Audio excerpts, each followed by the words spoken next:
பிரம்மதேவனோட மகனாகிய தக்ஷன் தன்னோட 27 பெண்களையும் சந்திரனுக்கு கல்யாணம் பண்ணி கொடுக்கிறாரு.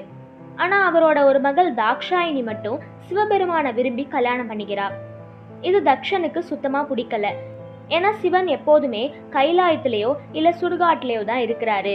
அவர் பார்க்கறதுக்கு ரொம்ப மோசமா ஜடாமுடியோட கழுத்துல பாம்பை சுத்திட்டு மண்டையோடுகளை மாலையா தரிச்சுட்டு இருக்காரு. தன் மகள் தாக்ஷாயினியோட அழகுக்கு ஏற்ற கணவனா சிவன் இல்ல அப்படின்னு தக்ஷன் நினைக்கிறாரு.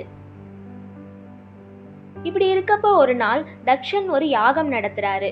அதுக்கு அவர் எல்லாரையும் அழைச்சிருந்தாரு. தக்ஷன் அந்த யாகம் நடக்கிற இடத்துக்குள்ள நுழையிறப்போ எல்லாரும் எழுந்து நின்று வணங்குனாங்க, பிரம்மதேவரையும் சிவனையும் தவிர.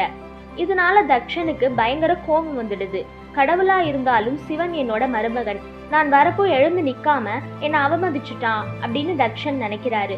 இதனால அவரு சிவன் மேல ரொம்ப கோபமாகிடுறாரு. சில மாதங்கள் கழிச்சு தக்ஷன் இன்னொரு யாகம் நடத்துறாரு. ஆனா இந்த தடவை அவரு தாக்ஷாயினியையும் சிவனையும் அழைக்கல. தாக்ஷாயினிக்கு இந்த விஷயம் தெரிய வரப்போ அவ போய் சிவன்கிட்ட, நான் எங்க அப்பா நடத்துற யாகத்துக்கு போக விரும்புறேன், நீங்களும் என் கூட வரீங்களா அப்படின்னு கேக்குறாங்க. சிவன் சிரிச்சுட்டே, நம்மள அழைக்காத ஒரு இடத்துக்கு போறது முறை இல்ல, அது உன் தந்தையாகவே இருந்தாலும் சரி அப்படின்னு சொல்றாரு. மகள் அவளோட தாய் தந்தையை பார்க்கறதுக்கு அழைப்பு தேவையில்லை அப்படின்னு தாக்ஷாயினி சொல்றாங்க.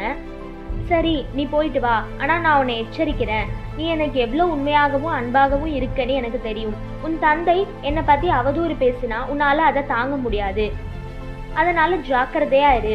நான் உன் கூட இல்லைனாலும் என்னோட ஆசீர்வாதம் உனக்கு எப்போதும் இருக்கும் அப்படின்னு சொல்லி விடை கொடுக்கிறாரு. தாக்ஷாயினி உடனே பரிசு பொருட்கள்லாம் எடுத்துட்டு நந்தி அழைச்சிட்டு தந்தையோட வீட்டுக்கு போறாங்க.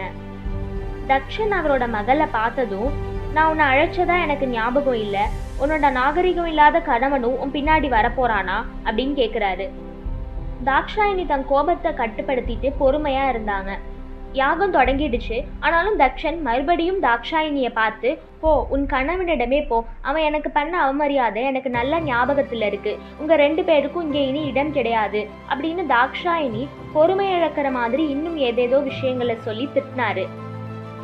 தக்ஷனோட வார்த்தைகளால அவமானப்படுத்தப்பட்ட தாக்ஷாயினி கடைசியா கண்ணை மூடி சிவன்கிட்ட வேண்டுறாங்க, உங்க பேச்சை மீறி நான் இங்க வந்திருக்க கூடாது, நீங்க சொன்னது சரிதான், என் தந்தை உங்களை பத்தி பேசின வார்த்தைகள் ஏற்படுத்தின வடுக்களோட என்னால வாழ முடியாது அப்படின்னு சொல்லி அந்த யாக தீயில குதிச்சிடுறாங்க.